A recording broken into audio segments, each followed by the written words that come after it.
Bem-vindos a mais um vídeo, repetindo o estilo que adotei no vídeo O Ocultismo e a Francmaçonaria.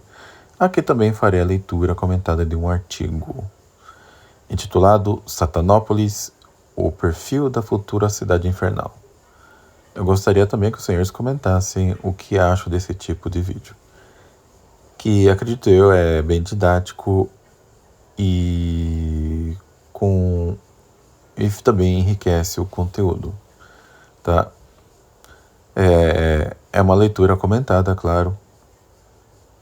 E, bem, o artigo em questão é de um italiano tradicionalista chamado Marco Sambruna, tá? E já inicia com a citação: temos a utopia que merecemos. O link do artigo estará na descrição do vídeo. E lá também terá os links das minhas redes sociais, tá? E meios também de contribuir com o canal, tá?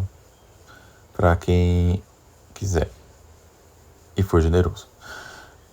Então, o artigo inicia com a seguinte citação: temos a utopia que merecemos, do Michel Houellebecq.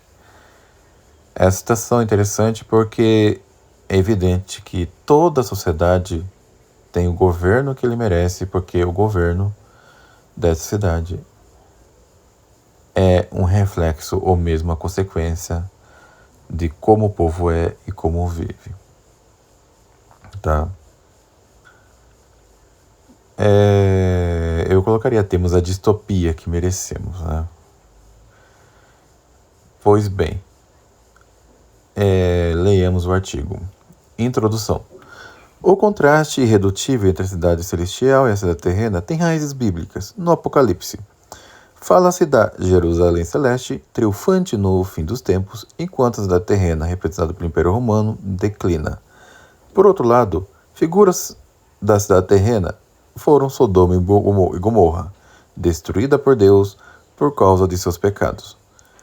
Tal posição incurável é o tema central de Cidade de Deus de Santo Agostinho. No entanto, em nível figurativo, poucas representações são tão eficazes como o tríptico de O Jardim das Delícias Terrenas, O Jardim das Delícias Terrenas, de Jerônimo Bosch, de 1453 a 1516. O tríptico fechado tem uma forma quadrada, com a representação da criação, o mundo primigênio saído das mãos de Deus aparece como um orbe transparente. Nas asas há dois triângulos que, uma vez abertos, mostram três cenas que devem ser lidas em ordem cronológica, da esquerda para a direita. Na extrema esquerda, uma refiguração do encontro entre Adão e Eva. Ao centro, o que parece ser uma representação controversa de Éden ou paraíso. E ao final, à direita, uma representação do inferno. E este último painel, como eu gostaria de enfatizar, a cena está repleta de personagens minúsculos, homens e mulheres, que aparecem como figuras dramaticamente grotescas, vergonhosamente nus, enquanto procuram desesperadamente se cobrir com as mãos. Ao redor deles gira uma poeira de demônios, de morfologia obscena, malignamente deformados, focados nas operações mais inacreditáveis, como devorar os corpos dos condenados, defecar, parodiar uma ordenação insana de maneira satânica.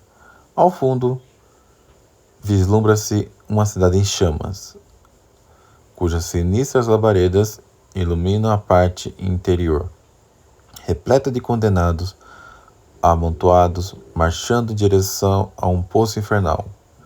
Para além das particularidades, o que conta é o aspecto geral da obra, dessa cena infernal em que, em sua concreção plástica, lembra a cidade de Edith, dantesca, o elemento do caos descontrolado, da maré crescente, de uma desordem em cuja vaga os episódios individuais parecem cavalgar, de uma Babel diabólica em que prevalece um clima taciturno, imerso na impiedade. Tudo isso remete à visão de uma sociedade infernal segundo a imagem de uma certa iconografia medieval com grande presença de fogo, chamas, cenas de desespero. Um clima caliginoso, no qual se movem figuras tão blasfemas que beiram um repugnantemente ridículo. Se Bosch pintasse o inferno hoje, duvido que recorreria às mesmas imagens. O que ele representou é um símbolo eficaz de desordem revolucionária, que precede e prepara a nova ordem que vem construindo desde a Reforma Protestante até hoje. Até que ele meio que prepara o leitor, tá, para a descrição do que ele vai dar da chamada Cidade Infernal, em que ele vai descrever detalhadamente como é a sociedade de hoje. Continuemos. Autores contemporâneos que representaram a cidade terrena em termos infernais usaram caminhos descritivos muito diferentes. Basta pensar nas distopias da imprensa stalinista de George Orwell em 1984 ou na ditadura tecnocientificista de Aldous Huxley em Admirável Mundo Novo, ou no coletivismo despersonalizante de Evgeny Zamyatin em Nós. O título do livro é Nós. Na representação da cidade infernal de Bosch, caracterizada pelo caos revolucionário babélico, se subentendem as descrições das cidades infernais de autores modernos, assumindo traços opostos de um espaço urbano e existencial friamente planejado e organizado nos mínimos detalhes do caos progressivo tão abundante nas tradicionais imagens do inferno, alimentado eternamente pelo fogo destruidor. Passamos às imagens glaciais de uma cidade perfeitamente esterilizada, em que a destruição ocorre em um nível silêncio sepulcral, sem gritos de dor, sem estrépitos e quase sem cenas de desespero visíveis. A realidade é, observando-se, não se tratar de duas imagens opostas resultantes de duas visões antitéticas da cidade infernal. Trata-se, ao contrário, de duas representações consecutivas, cada uma das quais expressando dois momentos distintos. Na construção da distopia diabólica que vai se configurando, o inferno de Bosch, de fato, simboliza a fase revolucionária, em virtude de sua natureza caracterizada pelo caos que abomina o status quo.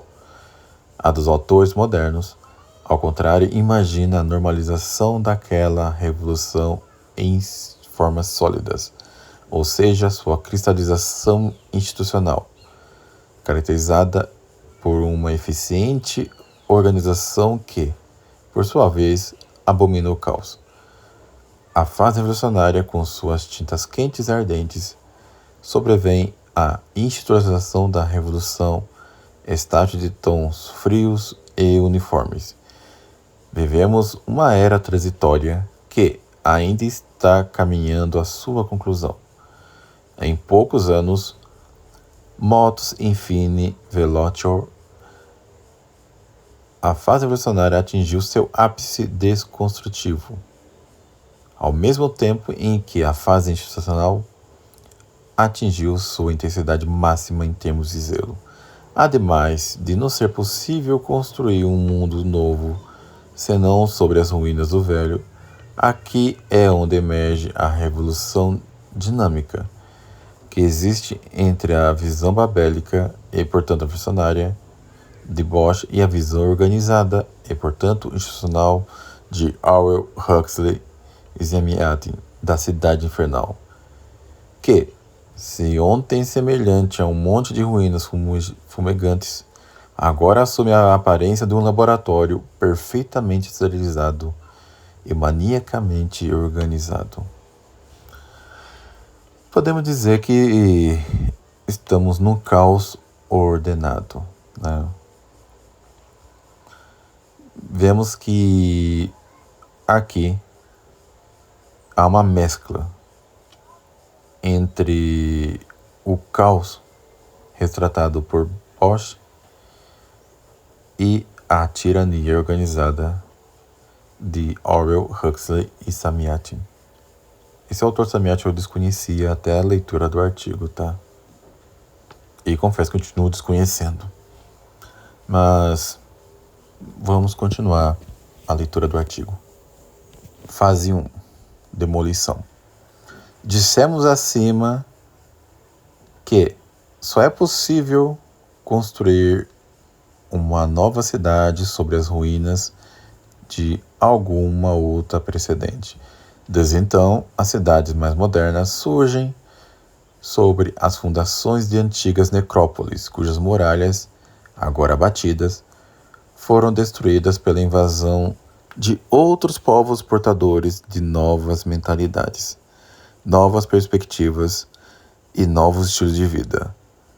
No mundo ocidental, mas em nível planetário, a cidade principesca em avançado estado de demolição é a Roma espiritual, ou seja, a Igreja. Brechas sempre mais amplas se abriram nos baluartes defensivos, até serem estes transformados em portões. Através dessas brechas cada vez maiores, penetraram em medida crescente as hordas de Gog e Magog, ou seja, as ideologias laicistas e libertárias que, por séculos, a têm assediado. À espera do momento oportuno para invadi-la, demoli-la e reconstruí-la, segundo os critérios, como parece sugerir a pintura de Bosch. Uma longa, paciente e metódica preparação precedeu, pois, a invasão e demolição da cidade espiritual, o que não poderia ter se dado se seus defensores tivessem preservado a antiga combatividade e a intrepidez expansiva que haviam conquistado novos territórios. Mas quando a tensão militante diminuiu progressivamente, os defensores da cidade primeiro hesitaram, depois buscaram acordo com os invasores e finalmente se renderam, provocados também nisso pela direção de líderes de fraca propensa bélica, poucos inclinados a reiterar os feitos de seus antecessores, diplomaticamente mais voltados ao compromisso do que animados pelo espírito militante. Aqui é um comentário, quando ele fala laicista libertárias, é mais no sentido de liberal, tá?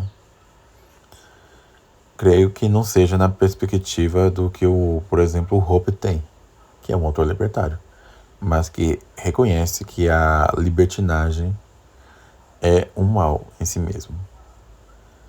Então esse libertário é mais no sentido de libertino e liberal. Mas vamos continuar. E assim também os últimos resistentes, vale dizer, os defensores que deveriam ter escorado a cidade e ocorrido sobre as ameias para rechaçar os assaltantes e defender os territórios conquistados, renderam-se como os espartanos aos tebanos. Hoje sabemos que a marcial Esparta, ao contrário da mastodôntica e urbanizada Atenas, é uma aldeia insignificante, em cujo seio ainda são visíveis apenas poucos e pobres restos que representam a glória do passado. A principal causa que desvirilizou os defensores da cidade espiritual diz respeito principalmente à pusilanimidade dos condottieri, generais moles e indecisos, incoerentes e hesitantes.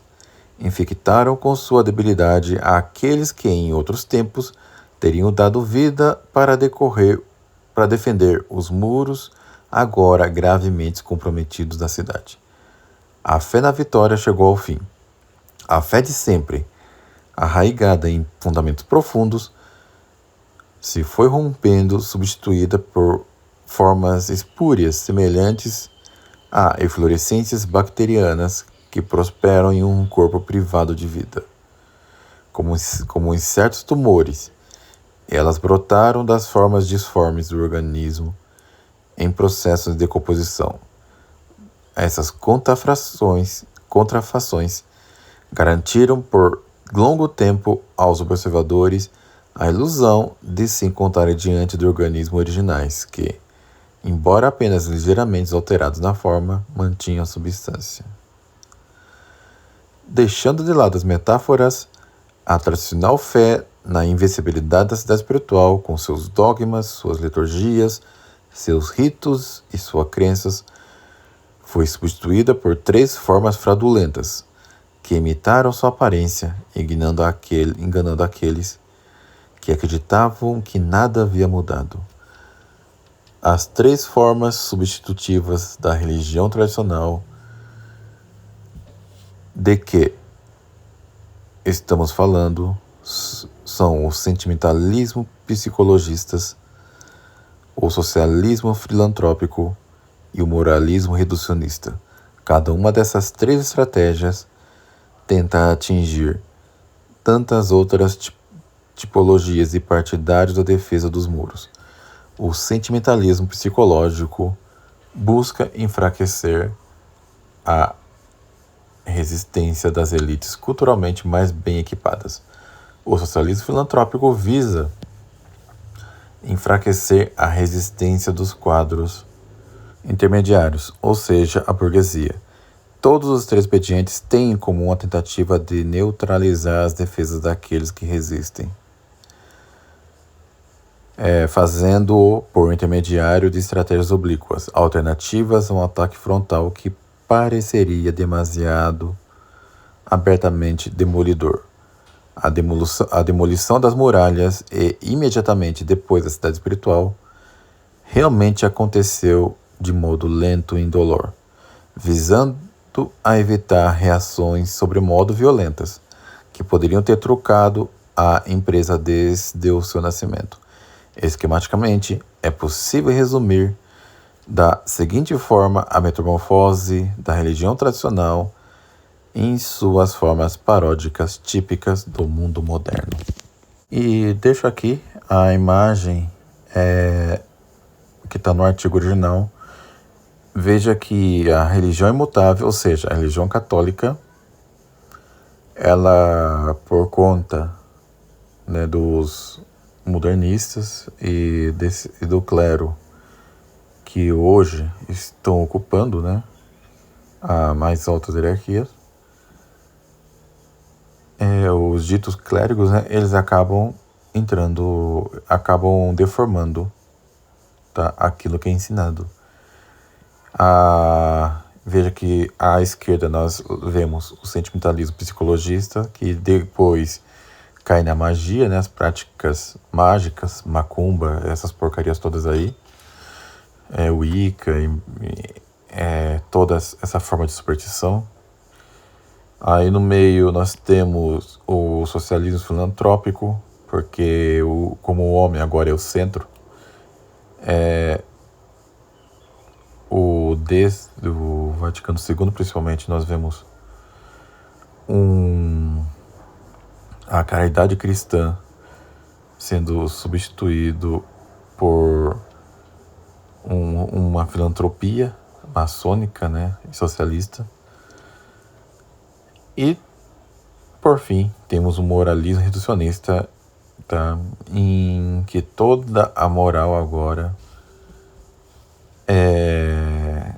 acaba buscando de igual maneira se conformar com o mundo. Tá? É essa tragédia que nós vivemos atualmente. Mas vamos continuar. A religião cristã, típica do ocidente greco-latino, se fragmenta, pois, em 3 seções: o sentimentalismo psicologista, o socialismo filantrópico e o moralismo reducionista.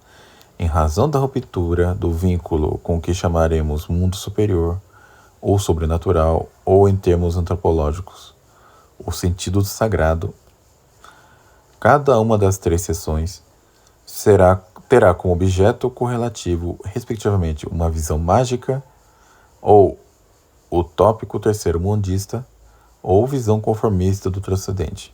Isto é, essa última considerar a religião como nada mais que uma fábula edificante. Isso é muito do noachismo, né?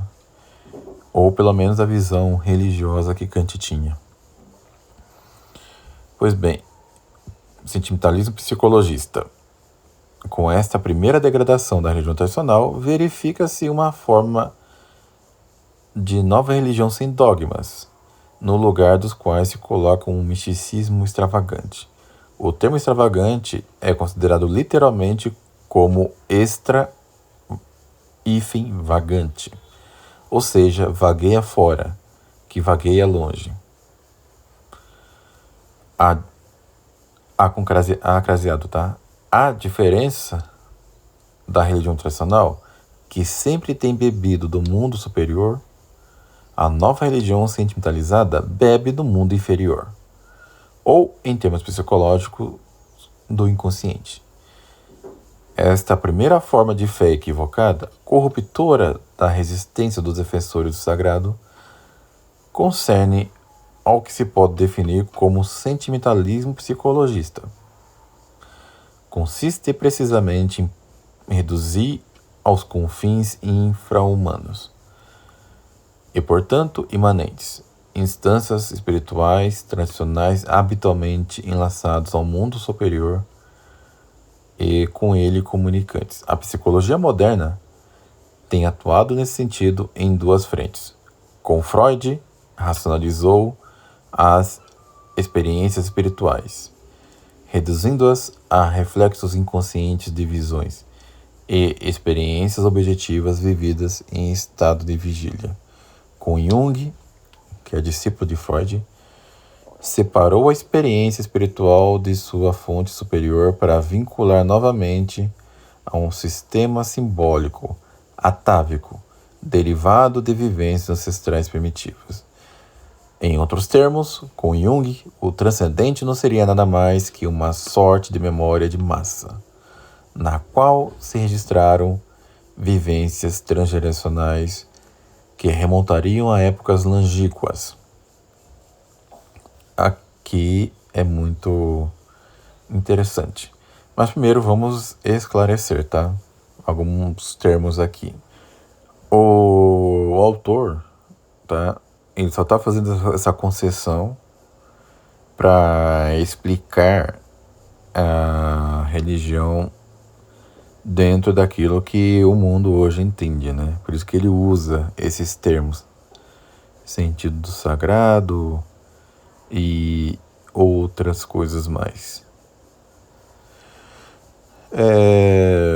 E de fato, não dá para aqui desvincular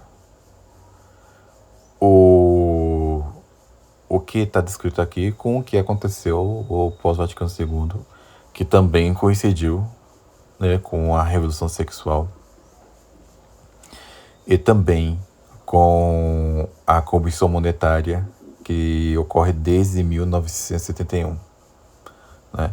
Inclusive, eu gravarei um vídeo, tá, explicando esse fenômeno futuramente.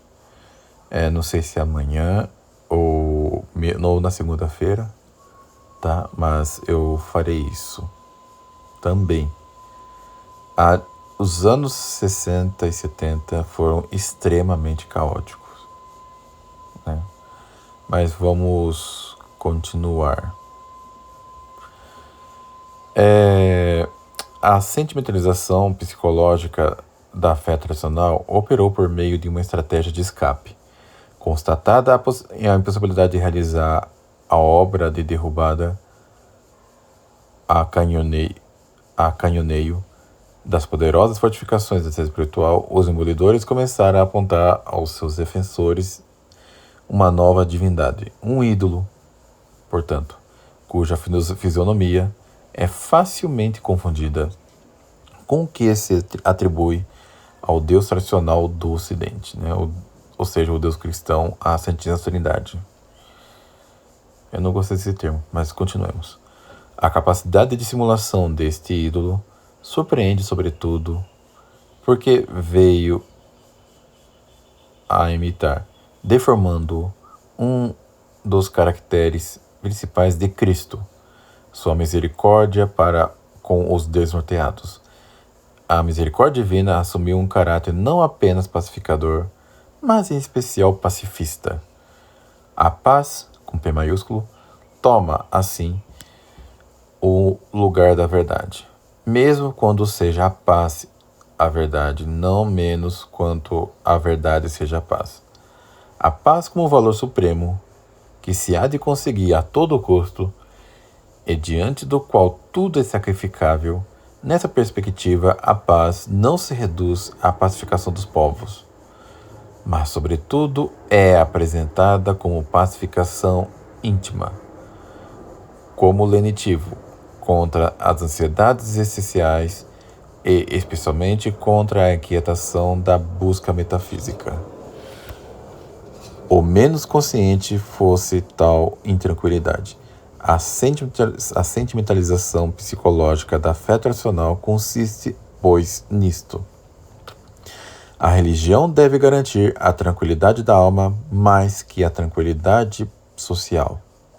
No entanto, como não pode haver tranquilidade sem adaptação, já que remar contra a maré é mais difícil do que se deixar levar pelos acontecimentos, consolida-se na esfera católica antes e no Ocidente depois, um dos piores mal-entendidos da história da humanidade moderna, condensada em 2 slogans, cuja força devastadora abriu enormes brechas nas muralhas defensivas. Tudo é graça e Cristo venceu o mundo. A proposição Tudo é graça foi cunhada pelo escritor católico francês Georges Bernanos, no interior de sua novela de maior êxito intitulada Diário de um Pároco de Aldeia.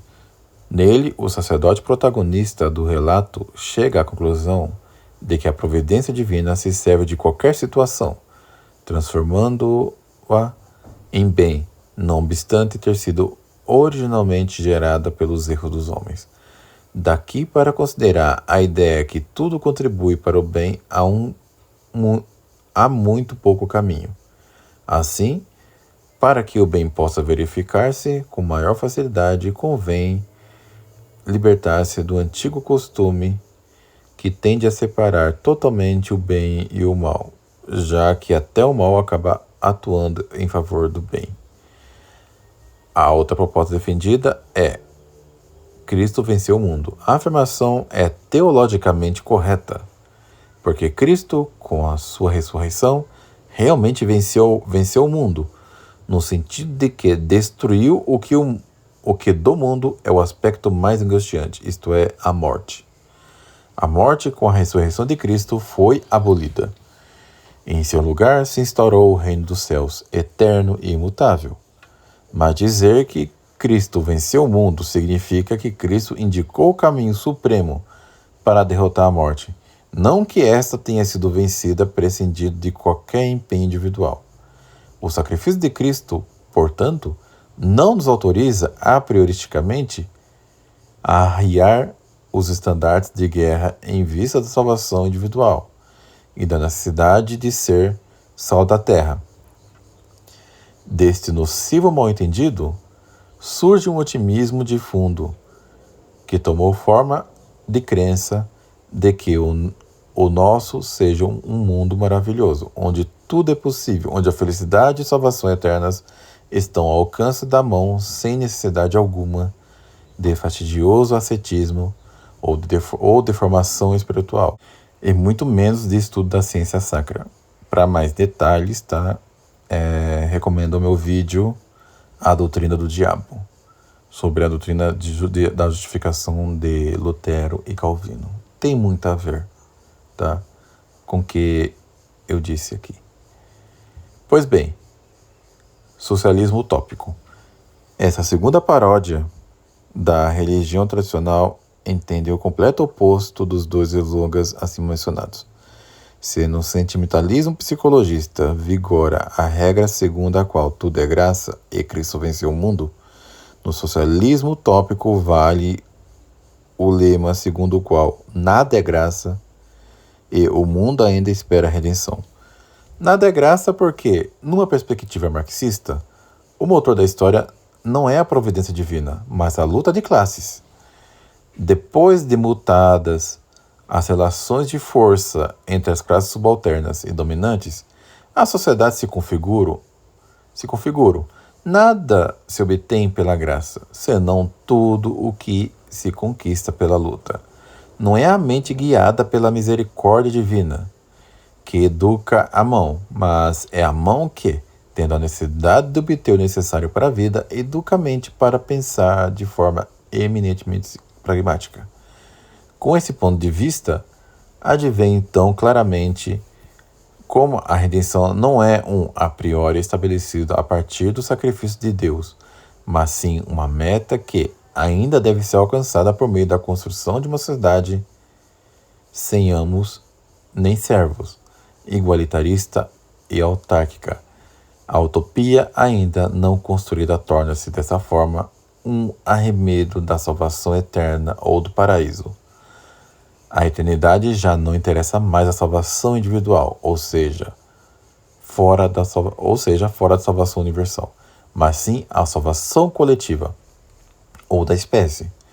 O que conta não é o homem, mas a humanidade. E a religião não se dirige mais a um Deus transcendente, mas imanente, em uma nova forma de panteísmo naturalista. Aqui entra o modernismo também, já que a revelação divina não é mais exterior, mas sim interior. Né? E entra, claro, a mais grotesca forma de modernismo, que é a teologia da libertação. Repetindo tudo isso decorrente da doutrina do diabo. Né? Isso explica muita coisa, como, por exemplo, o escândalo envolvendo o dito padre Júlio Lancelotti, né? Que por discrição, por decência, não vou descrever aqui. A utopia socialista, continuando, a utopia socialista visa a derrubar a sociedade tradicional, fundada nas relações hierárquicas, como imagem da hierarquia celeste, e a concomitante construção sobre tais escombros do homem novo socialista. Seria o Ibermensch do Nietzsche. Enfim, continuemos. Cujo habitat não é mais constituído pela natureza, mas pelo artifício da metrópole. Em uma segunda fase, o utopismo socialista prevê uma espécie de retorno à natureza, com a insígnia do ambientalismo, ecologismo e do primitivismo, em que tudo é comum e a família mesma já não existe. Em outras palavras, o modelo terceiro-mundista é assumido como utopia desejável e esperada, mas encerrado em uma realidade física separada da natureza e imersa no artifício de cidades cada vez mais anônimas. É aquela visão, né, do povo como massa. A gente vê essa cidade horrorosa, né, por exemplo, que é São Paulo, cheio de arranha-céus, cheio de espigões, de concreto ou de vidro espelhado. E tem sido cada vez mais comum. Continuando, o moralismo conformista. Esse modelo de ascendência burguesa, tal como progenitora a ética protestante. Sem fundamento prático é o que popularmente se define como fé atuante, ou testemunho silencioso. Tais expressões tendem a consolidar uma categoria de mito cotidiano, em que a própria banalidade assume um caráter salvífico diante de uma resignação muitas vezes inerte. Daí surge o estabelecimento de uma espécie de laissez-faire espiritual, que é a contrapartida religiosa do laissez-faire postulado por Adam Smith como fundamento do liberalismo econômico. E assim começa a fase do mal-entendido. Os defensores da muralha delegam à providência o resultado da batalha, nutrindo a confiança de que uma intervenção do alto pode determinar o resultado. Novenas, ladainhas e devoções são desvinculadas das obras dos homens, de sua ação e de sua vontade, diferente do que já fora antes, o indispensável viático propiciatório antes de qualquer batalha, onde se reuniam os bizantinos em Águia Sofia, antes de enfrentar em batalha os otomanos, para obter força, coragem e espírito de sacrifício. Agora os fiéis se reúnem para se abandonarem nas mãos de Deus, na crença de que nenhum dos seus esforços tem influência. Trata-se evidentemente de uma inércia ou religiosidade estática que, sob o pretexto de fé, que tudo confia a Deus, tem como meta a manutenção e a acreditação do status quo, sobretudo social. Nessa forma paródica da religião tradicional, a fé consiste em uma espécie de compulsão para repetir ritmos e gestos e operações mentais como sempre iguais. Mas, como a compulsão à repetição é um modus vivendi de matriz neurótica, um certo desconforto começa a se insinuar. A reação e um senso de humildade equivocado são, então, instrumentalizados para dar justificação metafísica aos automatismos cotidianos, aos quais muitas vezes acompanham primeiro o tédio e, depois, uma assustadora sensação do absurdo. Tudo isso destinado a desembocar naquele existencialismo ateu típico da modernidade. E só para dizer uma coisa, tá? Uma correção, o Adam Smith não é necessariamente um defensor do laissez-faire, tá? Inclusive, há economistas austríacos que viam Adam Smith como quase um socialista. O Adam Smith, apesar do seu conceito de mão invisível, etc., ele defendia, sim, tá, certa intervenção estatal. E o próprio Adam Smith também contribuiu para o laissez-faire espiritual, visto que a moralidade para ele era antissentimental. Mas vamos continuar com o texto. Fase 2. A edificação da Satanópolis. Mesmo a cidade infernal, institucionalizada na cidade soviética, constitui já uma possibilidade que pertence ao passado, tanto quanto a cidade infernal pintada por Jan Bosch. Agora, Satanópolis, em via de construção, será semelhante à cidade soviética no que diz respeito à paisagem urbana, mas diferirá profundamente em termos de temperamento psicológico e espiritual de seus habitantes. A Revolução Soviética foi um acontecimento traumático que, embora tenha uma longa gestação a partir do iluminismo, se confirmou na breve virada de alguns meses após a queda do último czar, passando pelo governo provisório de Kerensky, até a formação do Estado Soviético. Muito pouco tempo para que uma revolução social, econômica e cultural também pudesse ser uma revolução antropológica. O novo homem soviético, de quem sempre presumiu o regime stalinista ser pai, jamais existiu. A alma do povo russo permaneceu profundamente religiosa, Não obstante, a propaganda invasiva do regime ter divulgado a metamorfose e decretado a morte, Stalin e seus sucessores falharam na missão de transformar o homem no sentido de mudar antropologicamente seu caráter após a Revolução. A propaganda, a brutalidade policianesca e as armas de sedução antes e de perseguição depois não puderam mais que arrebanhar a alma do povo russo, obtendo apenas uma adesão formal e verbal aos dogmas soviéticos. No entanto, o coração do homem não mudara.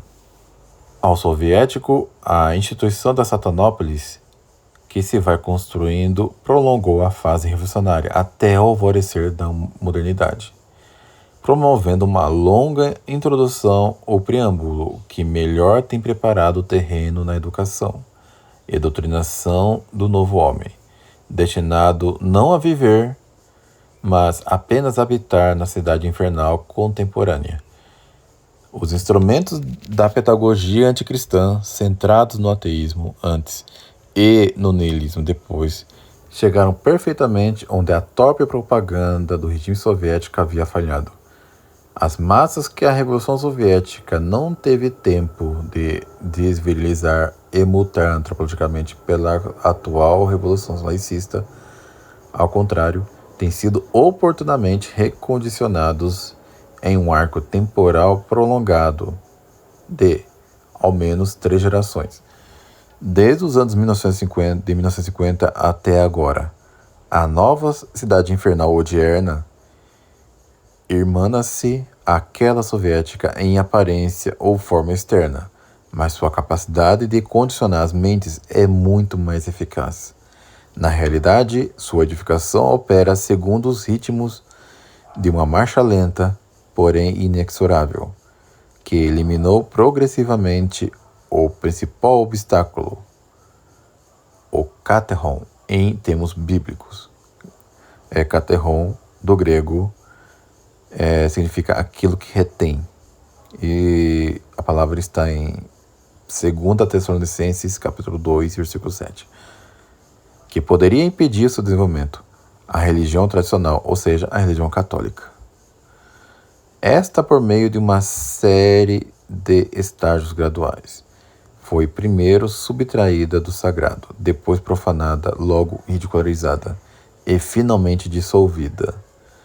Se na ex-União Soviética a revolução antropológica da qual nasceria o homem novo socialista era apenas a mera ilusão de uma chusma de fanáticos, na moderna Satanópolis, tal revolução é, ao invés, perfeitamente realizada e o novo homem está prestes a se tornar uma horrível realidade. À luz de tudo isso, a paisagem urbana de Satanópolis estará privada de símbolos ou elementos que invoquem a ideia do sagrado, como o entendiam as religiões antigas. O homem é capaz de expressar o sagrado de três maneiras, como soma de caracteres, como percepções, como matéria e forma. A essência do sagrado é a confiabilidade que goza. Isso tanto mais determina o destino dos homens, quanto mais esse tenha confiado em suas características constitutivas de liturgias e ritos, em sua análise do tempo como sucessão de memórias que o renovam, na percepção visual dos símbolos que orientam a mente em direção ao destino. A missão do sagrado consiste em apresentar símbolos de um destino. Os símbolos religiosos orientam os povos a uma perspectiva transcendente. Os símbolos laicistas orientam a mente a uma perspectiva imanente. Pode-se dizer, portanto, serem os símbolos do sagrado a chave para acessar um destino que transcende a vida terrena por um caminho linear. Já os símbolos do profano são a chave para abrir a possibilidade de uma função. Daí deriva a formação de um homem que sempre opte por se confiar aos símbolos do sagrado, visando se encaminhar a um destino ou dar-se-á um recrutamento se ele elege se confiar aos símbolos laicistas que o encerram dentro de uma função. Nessa perspectiva, enquanto o sagrado indica o caminho de uma missão em busca do cumprimento, o profano indica o caminho de uma função em vista de um automatismo, isto é, o desenvolvimento de uma moção pré-estabelecida no longa nietzschiano do eterno retorno. Está-se, assim, encerrado na vida cotidiana, onde os mesmos gestos, os mesmos pensamentos, as mesmas operações se repetem até se tornarem um automatismo narcotizante. Então, o divino é o que engendra o destino por intermédio do sagrado, e o antidivino é o que circunscreve dentro de um automatismo funcional. Até aqui está muito interessante, porque, de fato, justamente por causa da dissolução da religião na sociedade, como nós estamos vendo, as pessoas simplesmente funcionam no automático, né? Como vocês podem ver. Estamos cercados de pessoas que são simplesmente NPCs. Sabe, né? Non-playable characters, que são aqueles personagens de videogame que não são jogáveis. O que eles fazem é ficar andando para lá e para cá, tá? E você chega nessas pessoas, só fala as mesmas coisas, repetidas vezes, assim como os NPCs. Mas, continuemos. Então, por isso, os construtores da Cidade Infernal têm como meta, numa fase ainda primitiva do seu projeto, realizar uma substituição, substituir os símbolos e a linguagem do sagrado pelos do profano, pois esta Satanópolis começará a se erguer quase imperceptivelmente por meio de uma lenta, porém constante remoção dos símbolos do sagrado. Os símbolos do sagrado para o construtor da Cidade Infernal representam um perigo formidável, porque inflamam a luta entre a decisão por um destino pessoal contra a opção pela automação funcional de um mecanismo coletivo. Os construtores da Satanópolis sabem que os símbolos sagrados são um fragmento da verdade, que se faz visível, ou seja, são historicizados em formas visíveis como a arte sacra, a liturgia, os ritos e os sacramentos, em virtude disso sua primeira preocupação, como a de os eliminar. Feito isso, se empobrece a própria possibilidade de que possam atuar na determinação do destino de um povo. Em seu lugar, se constituem quase furtivamente os símbolos laicistas, cuja finalidade é sedar as salutares preocupações do espírito, como o faria um narcótico. As figuras e os símbolos do sagrado são tanto mais eficazes para revelar um destino e, portanto, para desviar do automatismo funcional. Quanto mais potente é seu impacto, um símbolo do sagrado é mais eficaz onde chegue a perturbar e, em alguns casos, inclusive traumatizar. Ao contrário, os símbolos do profano são mais eficazes quanto mais consigo anestesiar por meio do automatismo funcional. Para tanto, o símbolo sagrado, isto é, a arte, o rito, a liturgia, deve ter caráter de autonomia e evitar qualquer usabilidade utilitarista, visando a mostrar sua independência do profano. Se falta essa independência, o sagrado permanece oculto e o destino velado. Bem forte isso daí, né? Porque é o que estamos vendo. Na arte, em todos os lugares, símbolos sagrados, as imagens sacras, estão todas dissolvidas. É por isso que os aspectos das cidades é toda minimalista. é toda brutalista, né? Não vemos mais nada ali de acréscimo, é tudo liso, tudo sem alma.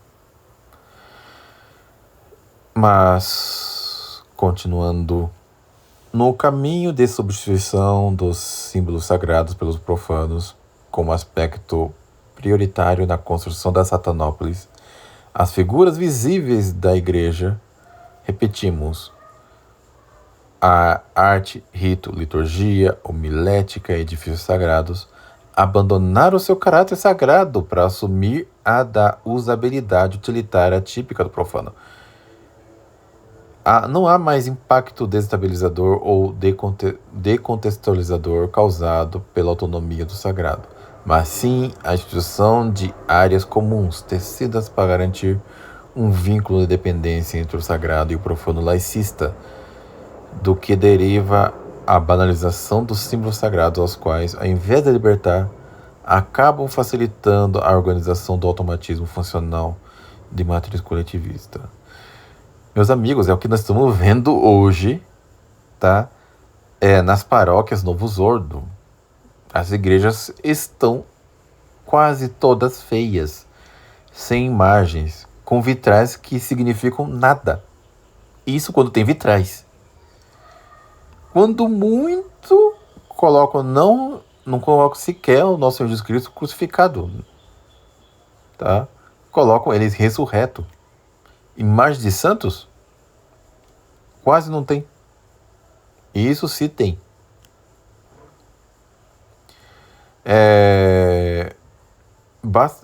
As igrejas hoje estão feias, tanto na parte externa como na interna. Tá? Agora some isso com a própria dissolução da liturgia. Tá? O rito Novo Zordo, que está completamente empobrecido e desfigurado, tá? Compare com o esplendor da missa tridentina. Tudo isso foi abandonado em favor do quê?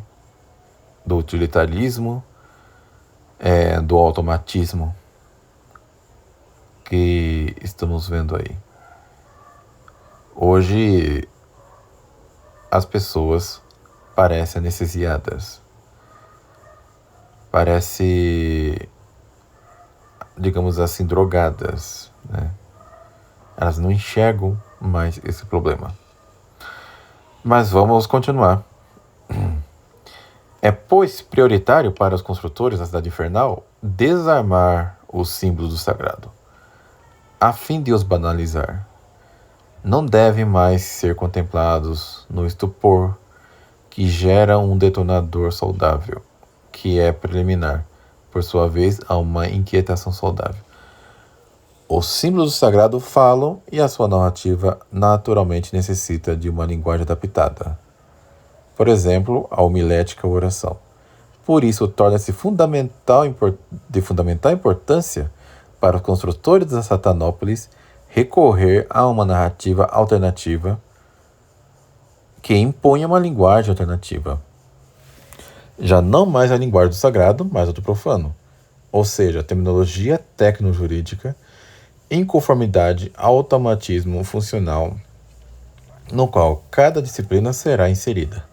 Em suma, o primeiro aspecto típico da nova cidade infernal, claro aos olhos dos homens do passado, mas agora visível ao novo homem, que não será capaz sequer de suspeitar de sua ausência, será o desaparecimento dos símbolos do sagrado, isto é, dos símbolos religiosos.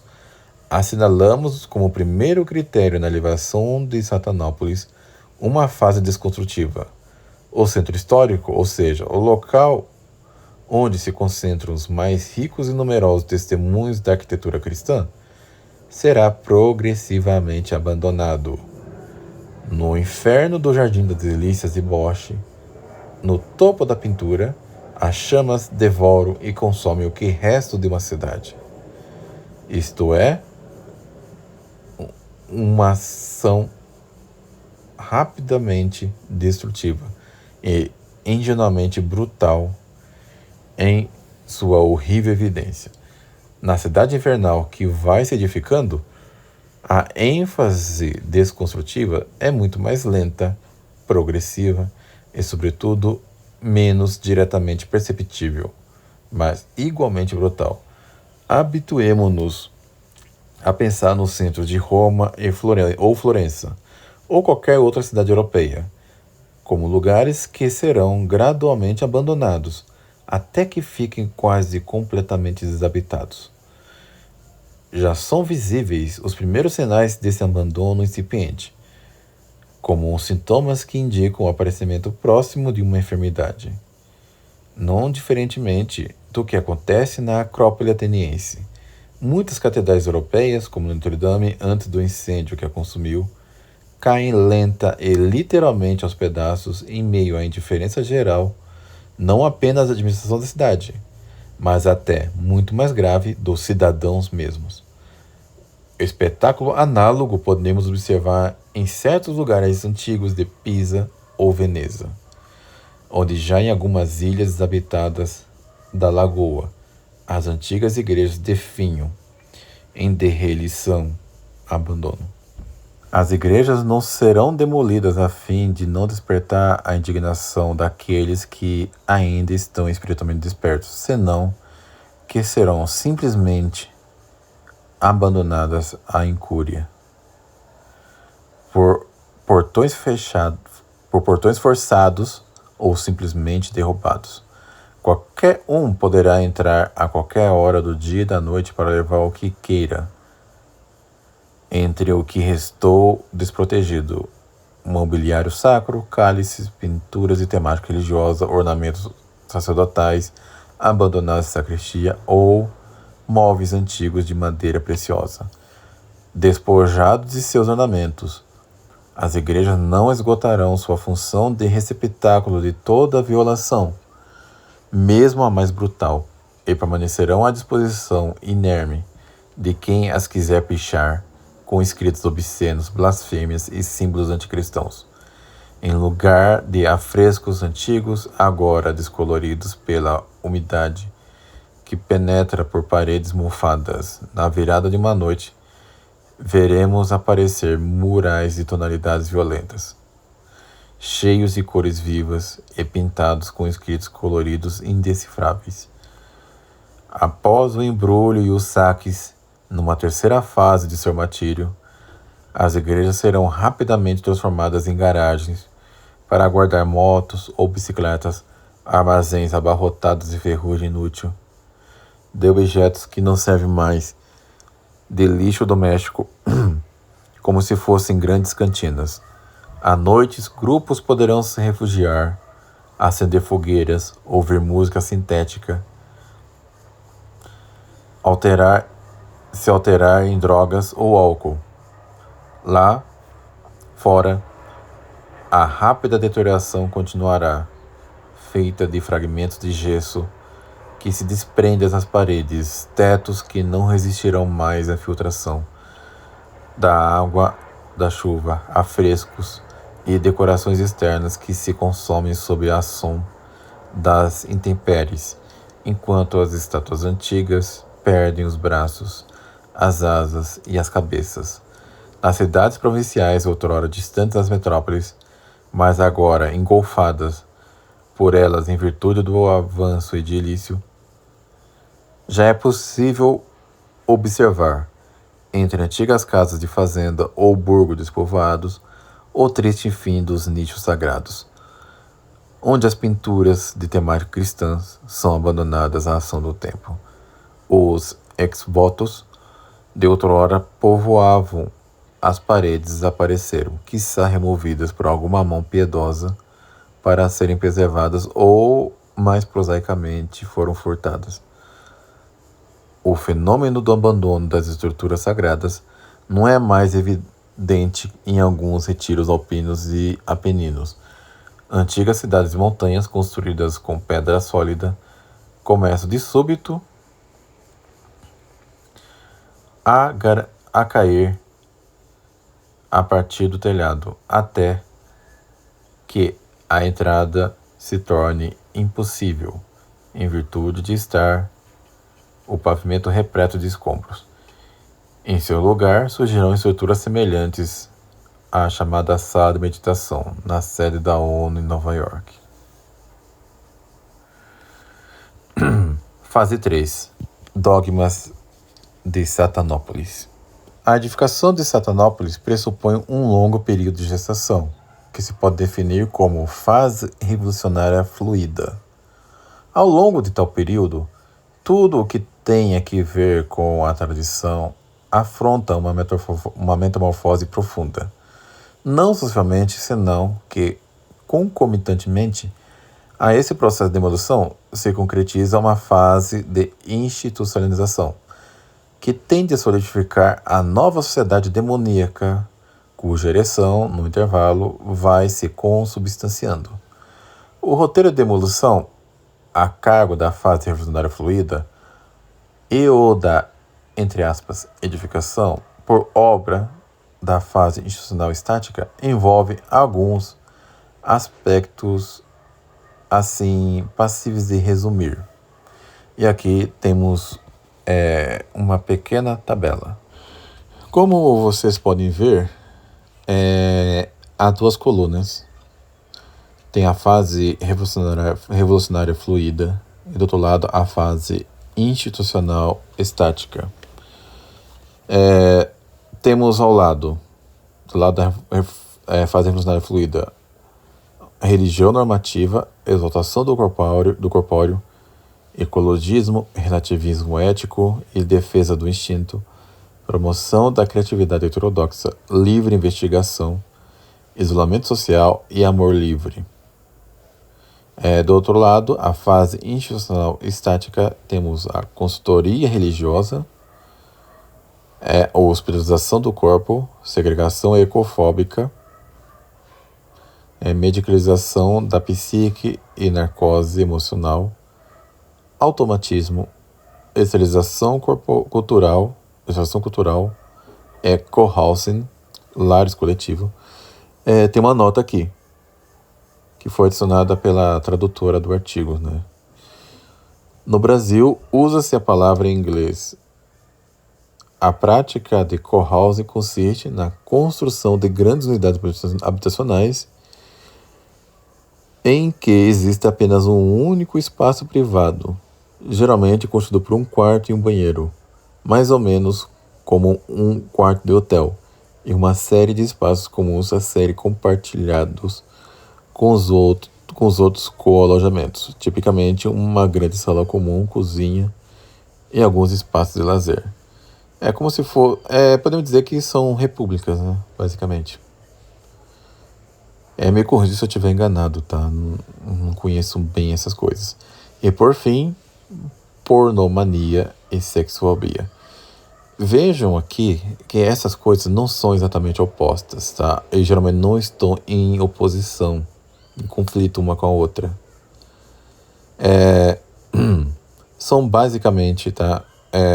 Coisas complementares. É uma espécie de diversidade satânica que há dentro da chamada Satanópolis ou cidade infernal. Mas vamos prosseguir. Consultoria religiosa. A religião imutável, ou seja, a catequética, a religião católica, digo eu, que designa por artigos específicos as regras de conduta com respostas claras, íntegras e inequívocas, será definitivamente substituída por uma religião de aconselhamento, em que o ministro sagrado se transforma de sacerdote em conselheiro. Esta última figura, típica do mundo anglo-saxão, coloca questões oportunas e pratica a arte de escutar sem dar respostas, sem aconselhar, sem exortar, sem admoestar, sem corrigir e sem apontar, mas simplesmente segundo o princípio cardeal do aconselhamento psicológico. Colabora com o solicitante a fim de ativar suas respostas internas, para que encontre por si mesmo e com base em sua orientação cultural a resposta para os seus próprios problemas. O sacerdote torna-se, assim, um conselheiro, isto é, um facilitador a serviço não já do fiel, senão que mais oportunamente do cliente ou do usuário, o que deve parir por si mesmo segundo os princípios da maiêutica filosófica grega, as respostas às suas próprias perguntas. Isso lembra muito aqueles pastores protestantes que servem de psicanalista praticamente, né? É como também acontece dentro do clero novosordo. Os padres em seus confessionários não são mais confessores, senão mero orientadores. É como se fosse uma sala de consulta psicanalítica, né? Essa nova perspectiva, os catecismos, a teologia moral e inclusive o decálogo, tá passando um helicóptero aqui. Mas como passa helicóptero nesse lugar aqui? Meu Deus do céu. Continuando, essa nova perspectiva, os catecismos, a teologia moral e inclusive o decálogo serão relativizados em um subjetivismo que só se torna aparente a partir do momento em que for interpolado e, portanto, condicionado pelas novas categorias laicistas. Tais categorias laicistas se concentrarão no relativismo ético e no subjetivismo apenas na medida em que não incluam as visões tradicionais de mundo derivadas das religiões históricas. Mais do que relativismo absoluto, o novo modelo interpretativo da realidade responderá a critérios de relativismo seletivo, em que qualquer instância encontrará o direito à cidadania, sempre que não seja de matriz tradicionalmente ocidental e particularmente cristã. Quando no usuário se pede luzes, ainda emergem resíduos do velho credo como critério de decisão. O sacerdote conselheiro deve transformar-se de facilitador em condutor, visando a orientar a decisão do indivíduo, eliminando os esquemas interpretativos pré-constituídos a priori. A finalidade do ministro sagrado será pregar e convencer o usuário a se tornar intérprete da modalidade adaptativa. O segredo da felicidade consistirá na anulação das próprias aspirações e dos próprios talentos em nome de uma imunidade de rebanho mais tranquilizadora e narcótica em relação às outras ambições, e da dormência antrófica dos melhores talentos pessoais. A nova religião civil e constitucional de apoio a Satanópolis responderá a um lema que retoma o credo: não elevar os medíocres ao nível dos melhores, mas que os melhores se conformem com os medíocres. Isso lembra muito a política de diversidade que hoje tem, né? Começou lá com as cotas raciais e hoje a gente vemos essas políticas de diversidade, de inclusão, tá? Que serve para deixar de fora os mais competentes, os melhores, para colocar em seu lugar pessoas que às vezes sequer condiz com a sua natureza, tá? Incluí-las no processo seletivo, somente em nome da diversidade, deixando de lado qualquer tipo de mérito. Continuando, assim se termina no último impulso paradoxal de identidade. Por mostrar os verdadeiros objetivos do relativismo seletivo,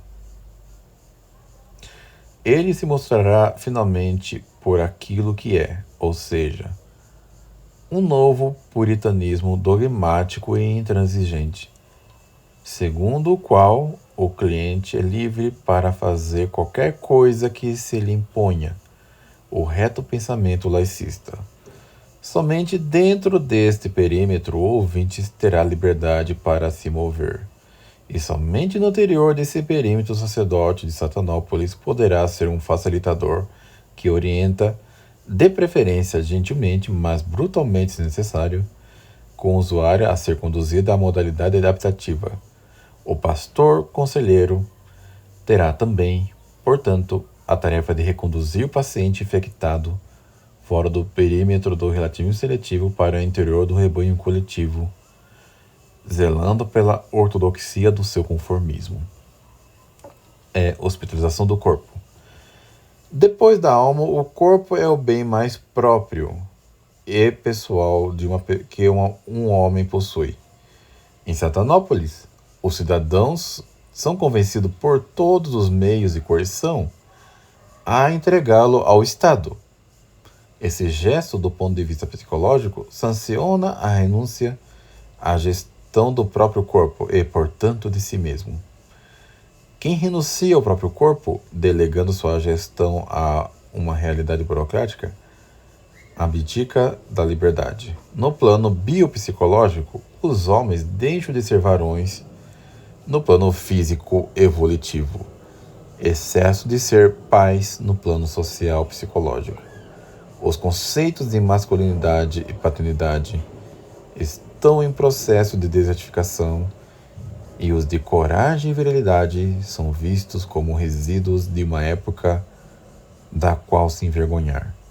Ao mesmo tempo em que Satanópolis se consolida, o corpo masculino enfrenta um processo de desvirilização. Tudo o que pertença ao domínio da força, da coragem e da saúde é estigmatizado como bárbaro, irracional e indigno do novo homem. Também o corpo, assim como o símbolo do sagrado, deve ser desestruturado. O esporte é cada vez mais regulado por regras que impedem qualquer contato físico.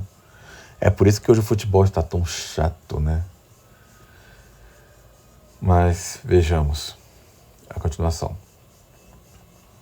Por menor que seja, enquanto em nenhum campo como o esportivo o acréscimo da paridade física entre os homens e mulheres encontra tão grande acolhida, devemos esperar a instituição de torneios e eventos esportivos em que se enfrentarão equipes mistas, compostas por homens mortificados em seu físico e mulheres masculinizadas, em que o jogo se assemelhará mais a um minueto do século XVIII do que uma ação de jogo.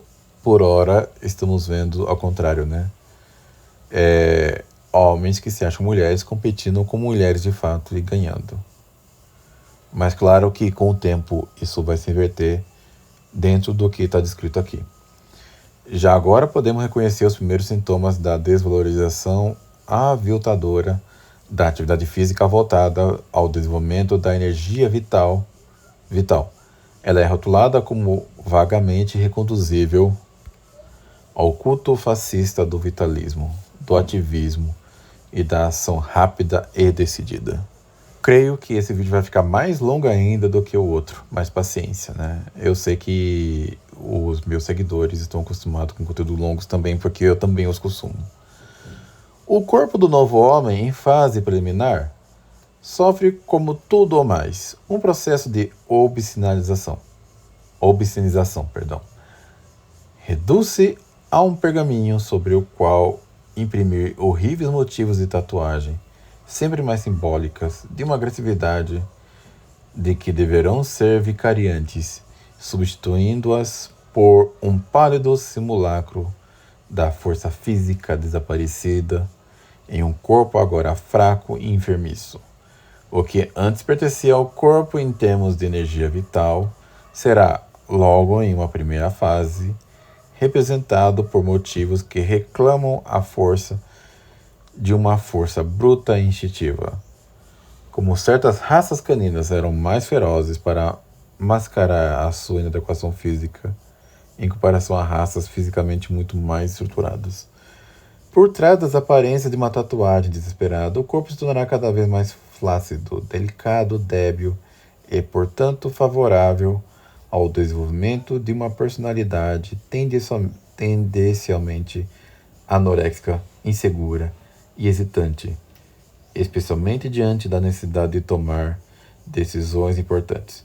A propaganda dos retores da cidade infernal nada fará senão continuar soando o hype de um corpo que deve ser maniacamente higienizado e preservado de todo contato com os agentes externos, que eu possa infectar, sujeito a esterilizações contínuas, cujo bom resultado implica, entre outras coisas, a redução aos termos mínimos de todo o contato social, um corpo ao qual se subministram doses cada vez mais fortes de antivirais, vacinas e antídotos que reduzirão sempre a mais a capacidade autônoma de produzir anticorpos de forma natural.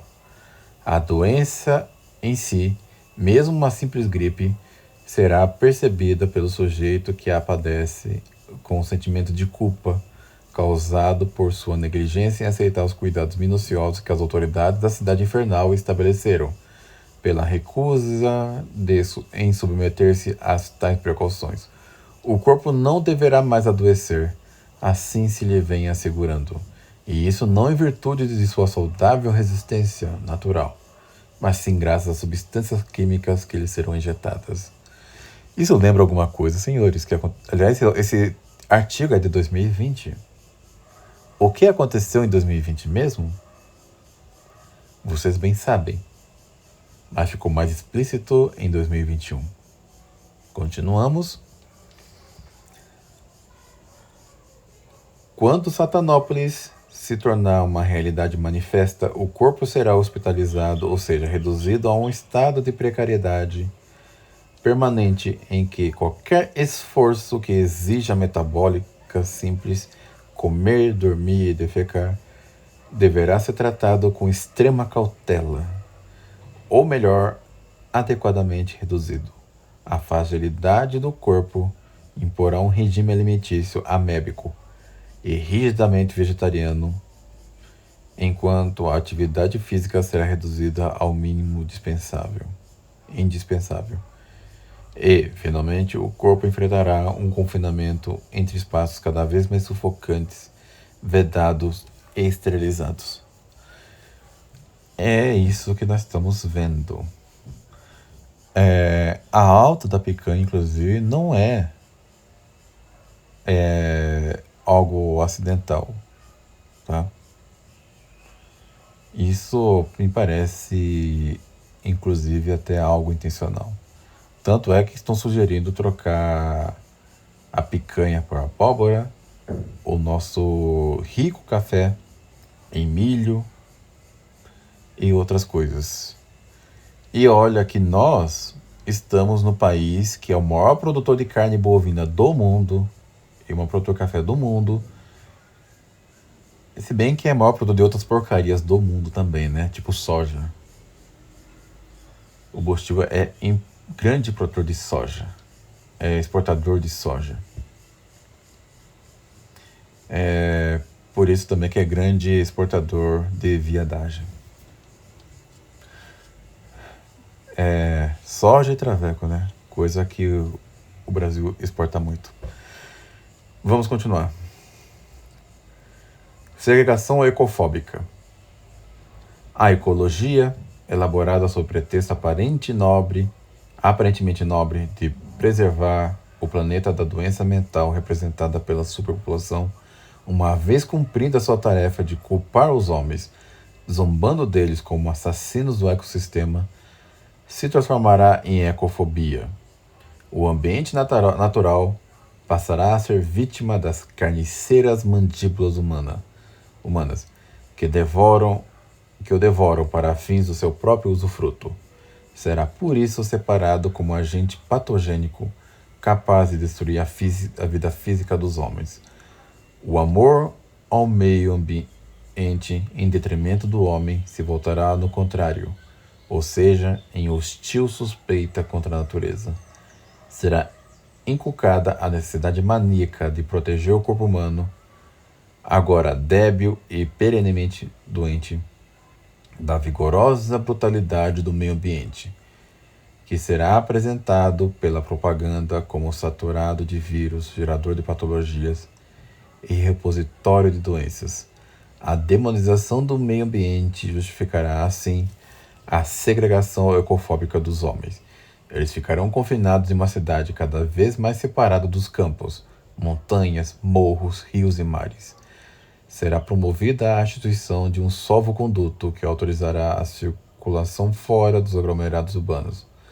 reservados apenas a cidadãos que cumprirem determinados requisitos cada vez mais exigentes, como a atualização permanente da vacinação, a aquisição de uma comprovação institucional de boa conduta, entre aspas, isso lembra o crédito social da China, prestação de exame acerca da ortodoxia do regime e adesão a todas as iniciativas institucionais estabelecidas.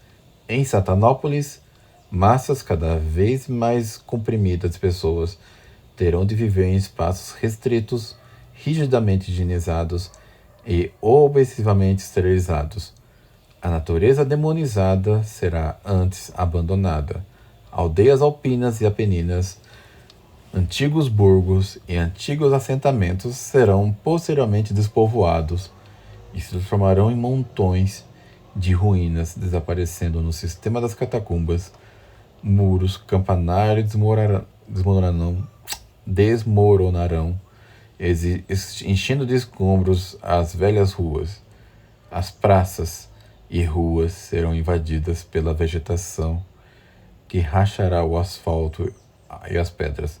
As casas vazias ecoarão o rumor do vento e se tornarão morada de animais noturnos. Veremos aqui, meus amigos, a demonização da própria natureza, tá? Paradoxalmente, depois do próprio ambientalismo e ecologismo promovidos por esses agentes. Mas vamos vendo aqui. A natureza vai retomando aos poucos o que foi dela por milhões de anos, enquanto do lado de fora, da última rodovia abandonada, os contornos das cidades artificiais se delinearão como fortalezas no meio do deserto. O homem separado do habitat natural unirá a decadência física à psicológica, confinado aos limites asfálticos de um mundo artificial de cores desvanecidas e prenhe da fetiez dos desinfetantes. Os homens se tornarão cada vez mais estranhos ao mundo, incapazes de pertencerem como parte de um cosmos inteligente, privados da dimensão natural como seu habitat, e forçados a viver em ambientes cada vez mais metalizados e plastificados. Os sentidos do paladar e do tato vão se atrofiando lentamente. A comida será insípida e o apetite diminuirá. As superfícies polidas e as linhas ortogonais enfastiarão o olhar, tornando-o embotado e desprovido de curiosidade. A alegria estética de um panorama de uma colina ou da vastidão do mar verão tão raramente que muitos esquecerão de sua existência. A natureza demonizada assustará o homem, que a perceberá como inimiga. Melhor o cinza dos palácios que o verde vivo da vegetação. Melhor o asfalto alcatroado que os caminhos nas florestas. E melhor a exalação pungente dos desinfetantes que o perfume dos prados floridos. O homem, expropriado de sua dimensão natural, tornar-se-á melancólico e se apagará até ser reduzido a uma larva bem penteada e perfeitamente higienizada. Depois, a natureza também terá que ser sanitizada e esterilizada, o que não excluirá a aplicação de enormes fogos depuradores em nome da saúde dos corpos dos homens, que agora mal conseguirão ser curados de uma simples gripe sazonal. Bosques carbonizados cobrirão as encostas das montanhas, onde troncos completamente enegrecidos serão tudo o que restará das antes frondosas florestas seculares, cheias de pássaro e vida. Poucas estepes ressecadas serão o mísero testemunho de uma outrora foram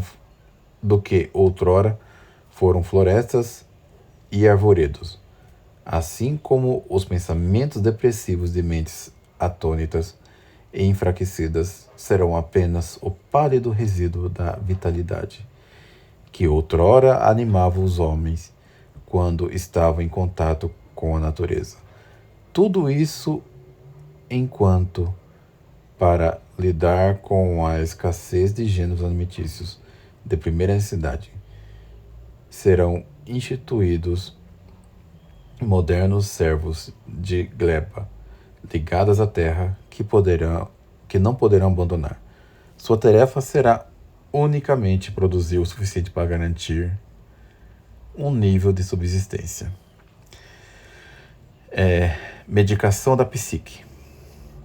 Tranquilizantes, soníferos e sedativos serão sempre os suportes indispensáveis que os homens não poderão mais subestimar, tanto quanto um par de robustas muletas pode sustentar um homem doente por causa de um infortúnio. Os sedativos serão para congelar as emoções e suavizar a inteligência. O novo homem será fundamentalmente obtuso, incapaz de impulsos vitais e analfabeto sobre as paixões. Se o objetivo da psicologia era levantar o homem afetado pela inanição e pela abulia, a ciência da mente e a serviço de Satanópolis terá a tarefa de introduzi-los a elas. Toda manifestação de curiosidade intelectual, capacidade crítica ou engenhosidade será vista como suspeita de ser potencialmente subversiva. Não é isso que nós vimos recentemente? Pessoal falando aí que como é que é?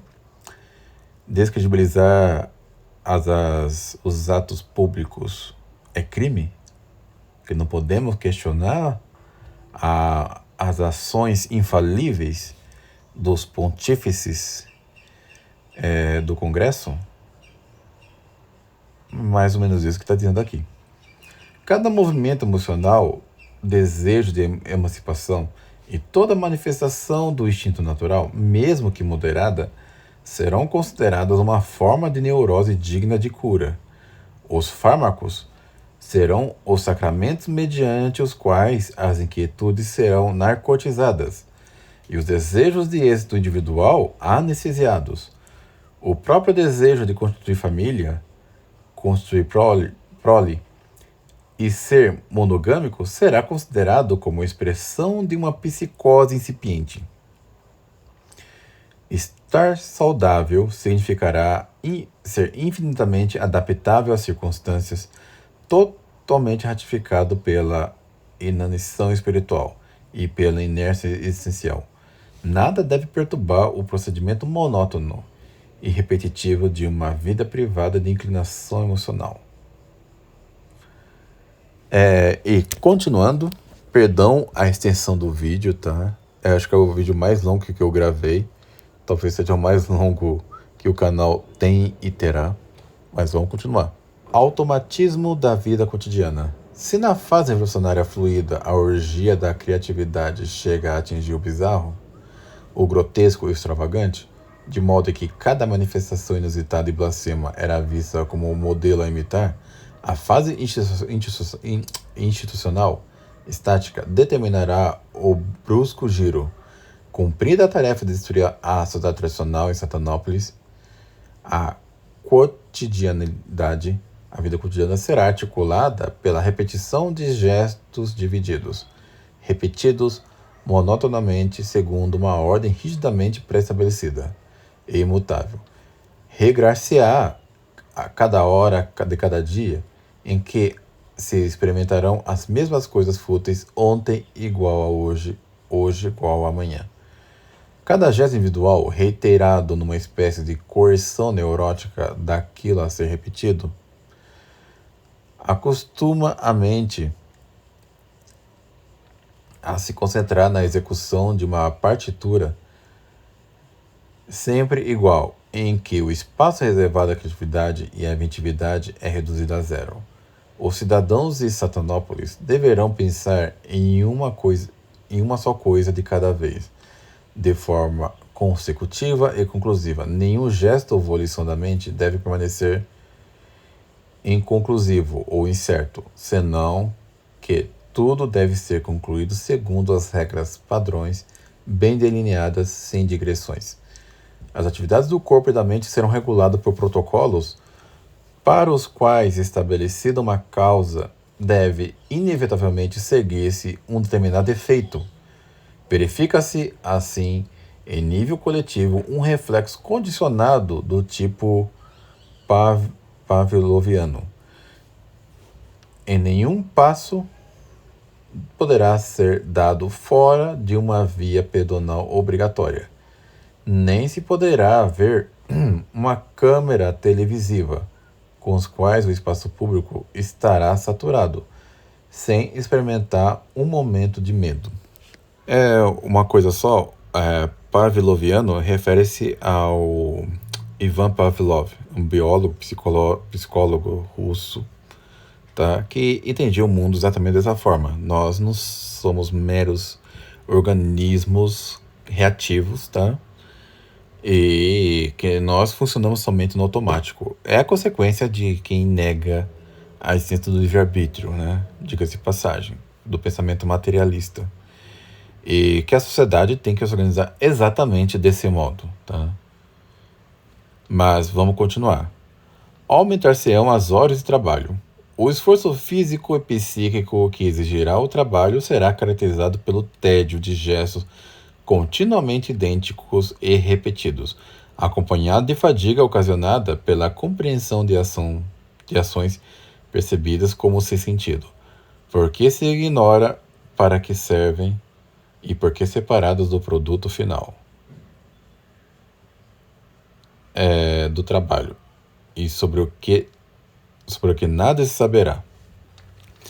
O tédio psicológico e a fadiga corporal serão um excelente antídoto contra qualquer espírito de iniciativa e o melhor freio contra o pensamento crítico. A dúvida, a incerteza ou a agitação serão atrofiadas e as funções da mente e do corpo reduzidas à execução de esforços menores. Todo horizonte ideológico ou de perspectiva será, portanto, fortemente redimensionado. Esterilização cultural. Isso daqui é muito caro para mim.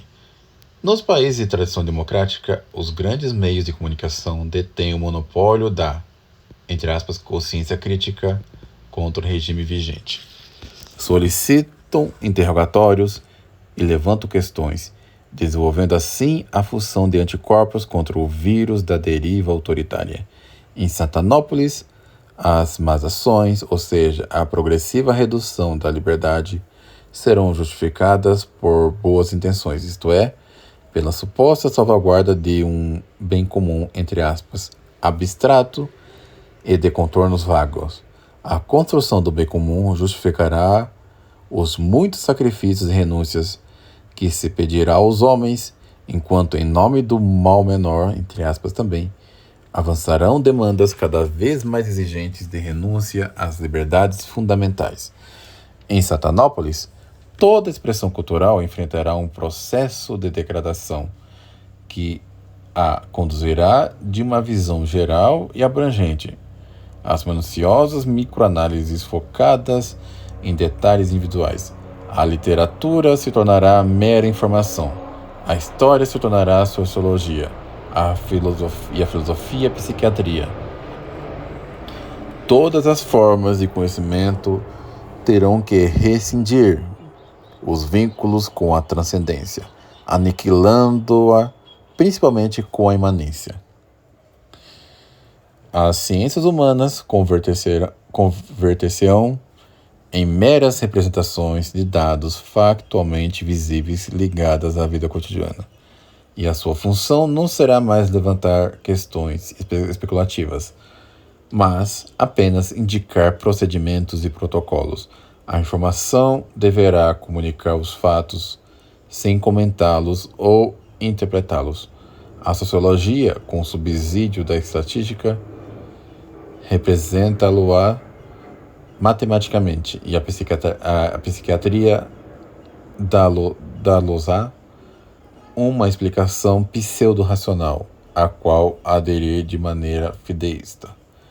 A escola, a informação e as famílias serão sovietizadas, isto é, transformadas ao final e ao cabo em veículo de slogans, de palavras de ordem e de epigramas de rápido e fácil aprendizado, tanto para as jovens gerações, quanto para os adultos infantilizados.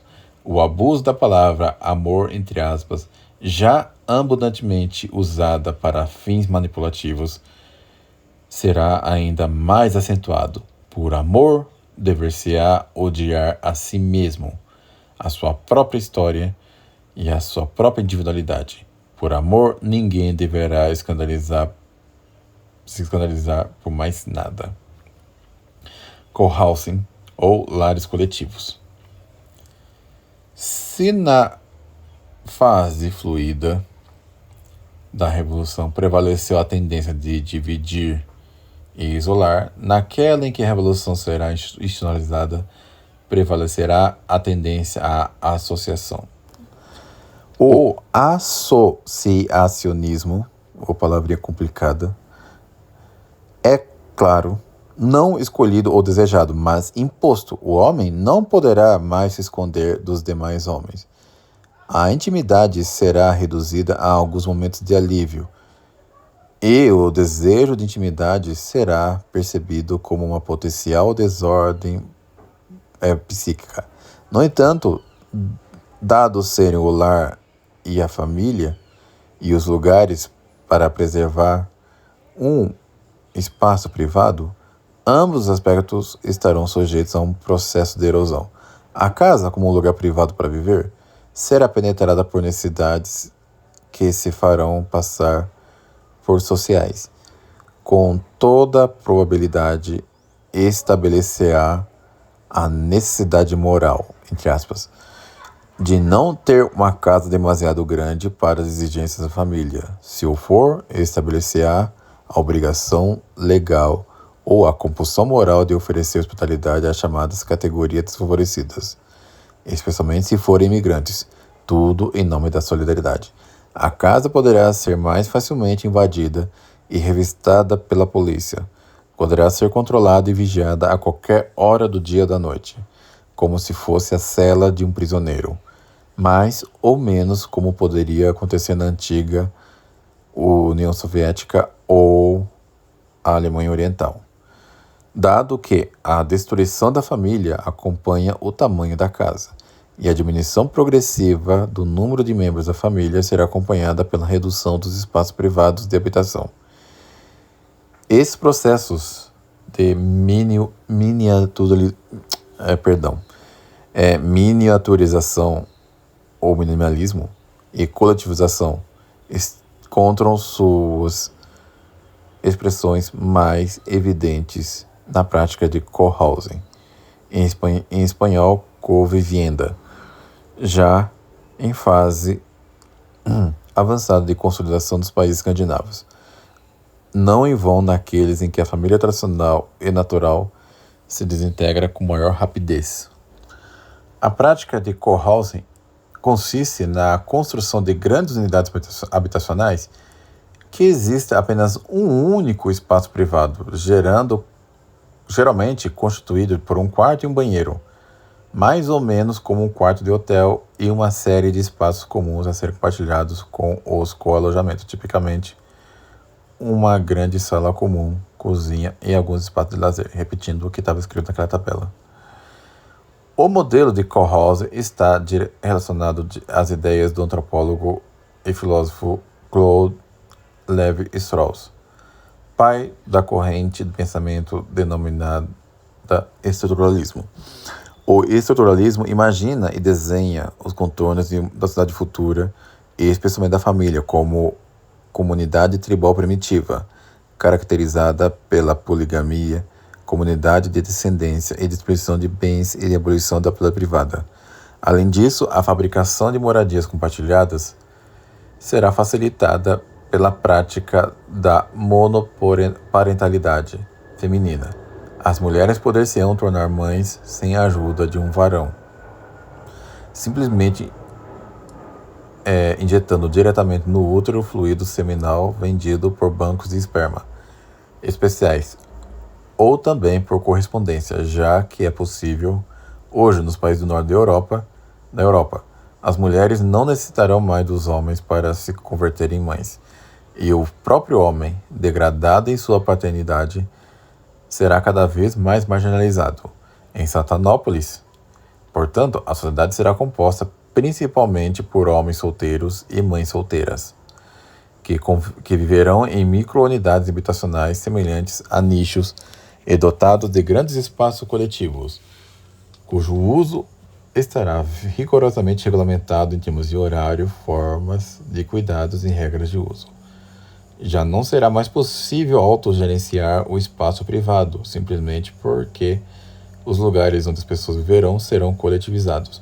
Em pouco tempo, pois, as casas, tal como existiram há séculos, serão inúteis e de fato taxadas de nocivas ao meio ambiente, pois ocupam porções excessivas de espaço. Esse reflexo a gente vê nos condomínios, né? Em São Paulo, por exemplo, a gente vê muitas mães solteiras andando para lá e para cá com seus filhos e muito provavelmente sustentados pelo Estado. Tá? Você, pagador de imposto, está sustentando tudo isso. Tá? E é curioso como muitos ditos católicos tradicionais defendem programas assistenciais que implicam sustentar, tá, esse bando de vagabundas e vadias aí. Continuando. Pornomania e sexofobia. Essa parte é um pouco mais pesada, mas vamos lá. Um dos fundamentos da mudança da fase fluida da deconstrução foi o, entre aspas, amor livre. As incitações à prática do sexo em todas as suas formas foram, em particular, sobremaneira extravagantes, bem como excessivamente promovidas e estimuladas pelos meios de comunicação de massa, por influenciadores, psicólogos e sociólogos. O amor livre não respeita ninguém. A traição mesmo é incentivada entre os cônjuges. E a fidelidade conjugal é rejeitada como resquício machista do passado. O amor livre é portador de emoções, liberdades e novos cenários. A fidelidade é tida como símbolo de imobilismo sufocante, da mumificação e do tédio. Na fase sucessiva, em que se consolide e institucionalize o processo revolucionário, e uma vez que o amor livre, juntamente com outros fatores, tenha esgotado seu papel de desintegrador familiar, o sexo livre também será demonizado e visto como um instinto troglodita, digno de uma sociedade de bárbaros, e não exatamente do homem novo, altamente higienizado e coletivizado. Como eu disse, meus amigos, o Joaquim Teixeira promove isso, tá? Vocês que veem o Joaquim Teixeira como um combatente da suposta direita, da falsa direita, tá? Ele promove os valores da esquerda e ele é um dos promotores, tá, da cidade infernal da Satanópolis. Mas vamos continuar. Muito mais civilizada, confortável e higiênica será a prática da masturbação sistêmica. Perdão as palavras, como eu disse, a parte pesada. O que, sobretudo na perspectiva desnatalista, vigente em Satanópolis, representará o avanço da infecundidade. A nova conquista triunfante na cidade infernal será então representada pela pornomania e pela sexofobia. Aparentemente, os dois termos por si só são contraditórios. Por intermédio da mídia, a pornografia será transmitida a todo momento, em todas as ocasiões em canais normais de televisão, visando ou desencadear uma verdadeira pandemia pornográfica, ou seja, a pornodemia. O sexo virtual e onanista substituirá o real e o dual, de modo que a difusão da prática da pornomania acarretará uma diminuição do sexo natural. É o que a gente vê em certos programas de dondocas aí, né, recomendando esse tipo de prática. O Joaquim Teixeira também recomenda, tá? E influenciadores de direita e de esquerda recomendam. até recomendo como alternativa à prática do infanticídio intrauterino, para vocês verem. Continuando, agora, com a propagação da pornomania, é proporcional ao abandono e consequente diminuição do sexo natural. Este será demonizado. A sexofobia, portanto, se tornará desenfreada e considerada dentro dos limites do delito, além de incorrer na reprovação moral coletiva. Conclusão. A conclusão não pode ser senão una, clara e inequívoca. Se não despertarmos e se não assumirmos agora que tudo o que foi exposto acima já está em fase de edificação, eu acredito que em alguns lugares já foi edificado, tudo se tornará uma trágica realidade, por mais que pareça exagerada ou desproporcional. De resto, a história está repleta de eventos que, antes de serem verificados, pareciam inconcebíveis, e não é aqui ocasião para os relembrar. Portanto, o que fazer? Antes de tudo, invocar o celestial auxílio. Logo convém, desde já, nos libertarmos dos laços que nos prendem aos bens materiais. Feito isso, desaparece o medo de perder algo, e assim, fica-se mais livre para prosseguir. Isso é tudo até aqui. Acrescento eu, devemos rejeitar absolutamente o estado de bem-estar social. Devemos rejeitar absolutamente tudo o que politicamente aumenta e distorce a preferência temporal das pessoas. Podemos fazer aqui uma leitura austríaca desse artigo. E, claro, rejeitarmos com força a democracia e tudo aquilo que a promove. Pois a democracia, distorcendo a preferência temporal das pessoas e outras coisas mais, edifica a Satanópolis. Pois bem, meus amigos, isso é tudo o que temos até aqui. Fique com Deus e até um próximo vídeo. Meu Deus, deu quase 2 horas aqui. Enfim.